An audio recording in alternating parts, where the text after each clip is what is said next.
সুপ্রিয় দর্শক, আমি ডাক্তার আনোয়ারুল হক মগরাহাট থেকে এই ভিডিও করছি। মগরাহাটেই আমার চেম্বার। তো আজকে আপনাদের সঙ্গে শিখতে চাই জ্বরের সাথে যদি বমি হয় তাহলে কেনস রেপার্টরিতে কোন কোন মেডিসিন আছে এবং তার সিমটম মিলিয়ে কিভাবে ওষুধ নির্বাচন করতে হয় তার একটা নিজস্ব মতামত। তো কেনস রেপার্টরি আমরা খুললাম, ফিভার চ্যাপ্টারে গেলাম, ভমিটিং চ্যাপ্টারে গেলাম, ডিউরিং সাবরুব্রিক্স, রুব্রিক্স ভমিটিং, ডিউরিং সাবরুব্রিক্স। তো এখানে ফার্স্ট গ্রেডে একটি মেডিসিন আছে আর্নিকা। আর্নিকা আমরা কখন দেব? যদি দেখা যায় জ্বরের সাথে তার একটা ভমিটিং হচ্ছে এবং তার সাথে সারা শরীরে ব্যথা, বিছানা শক্ত মনে হচ্ছে, জ্বরের সাথে প্রলাপ বকছে এবং সেই জ্বরের কারণ হিসেবে যদি কোনো ট্রমাটিক হিস্ট্রি থাকে, ইনজুরি হিস্ট্রি থাকে, সেক্ষেত্রে আমরা আর্নিকা দিতে পারি। আর কি দিতে পারি? আমরা দিতে পারি সেকেন্ড গ্রেডে অনেকগুলো মেডিসিন আছে। সেই মেডিসিনগুলোর মধ্যে 1 নম্বরে আছে অ্যান্টিমটুড। আলফাবেটিক্যালি এখানে সাজানো আছে। 1 নম্বরে আছে অ্যান্টিমটুড।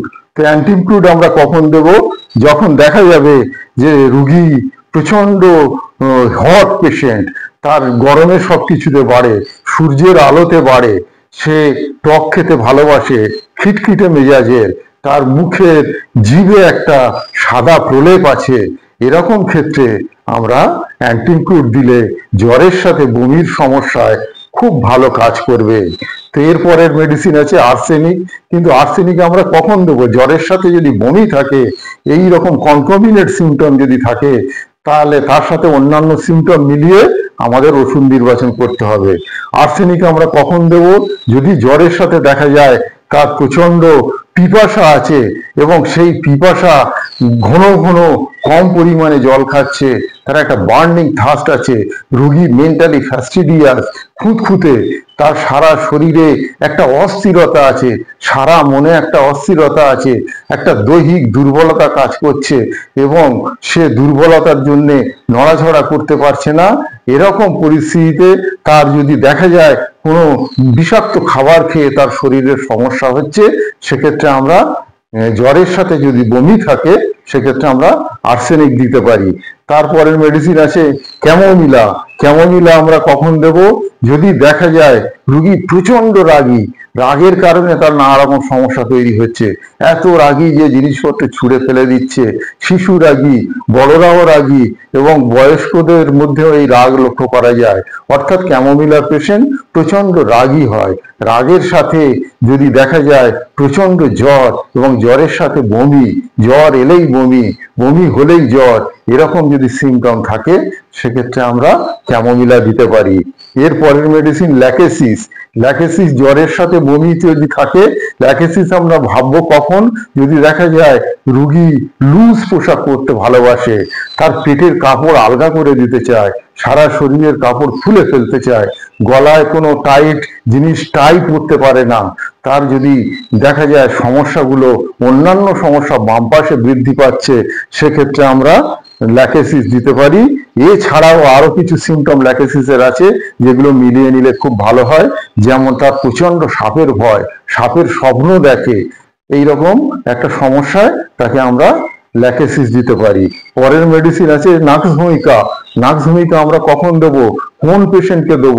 যদি জ্বরের সাথে বমি থাকে, রোগীর মধ্যে যদি একটা চিলিনেস থাকে, শীত শীত ভাব থাকে, রোগী যদি গ্যাস্ট্রিক কমপ্লেনে ভোগে, রোগী যদি কনস্টিপেশনে ভোগে, রোগী যদি ঝাল খেতে ভালোবাসে, পাঞ্জেন্ট জাতীয় খাবার খেতে ভালোবাসে এবং তার মধ্যে সিডেন্টারি হ্যাবিট আছে, হোম সিকনেস আছে, সে পড়াশোনা করতে ভালোবাসে, সারাদিন বই নিয়ে বসে থাকে, এরকম রোগীকে আমরা নাক্সভূমিকা দেবো। পরের মেডিসিন আছে স্ট্র্যামোনিয়াম।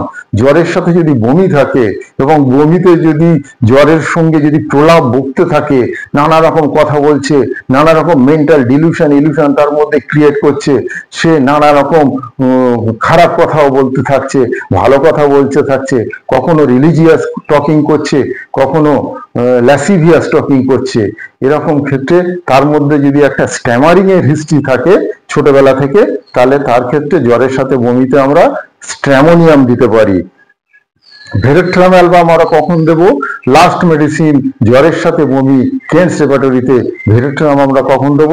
যদি দেখা যায় তার মধ্যে একটা সকালের দিকে ডায়রিয়া হওয়ার প্রবণতা আছে, রোগীর শরীরে সারা শরীরে ঠান্ডা ঘাম, তার সাথে জ্বর এবং বমি হচ্ছে, এরকম পরিস্থিতিতে আমরা ভেরেট্রাম অ্যালবাম দিতে পারি। তো সুপ্রিয় দর্শক, আমি মগরাহাটে প্র্যাকটিস করি, মগরাহাটে ডাক্তার আনারুল হক, আমার নিজস্ব চেম্বার আছে।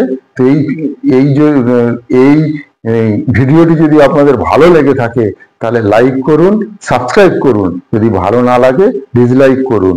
এরকম আরো ভিডিও পেতে হলে আপনারা সাবস্ক্রাইব বটন অন করে রাখুন, নোটিফিকেশন অন করে রাখুন, তাহলে পরের ভিডিও গেলে সঙ্গে সঙ্গে আপনারা পেয়ে যাবেন।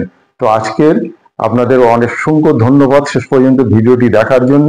ভালো থাকবেন, সুস্থ থাকবেন।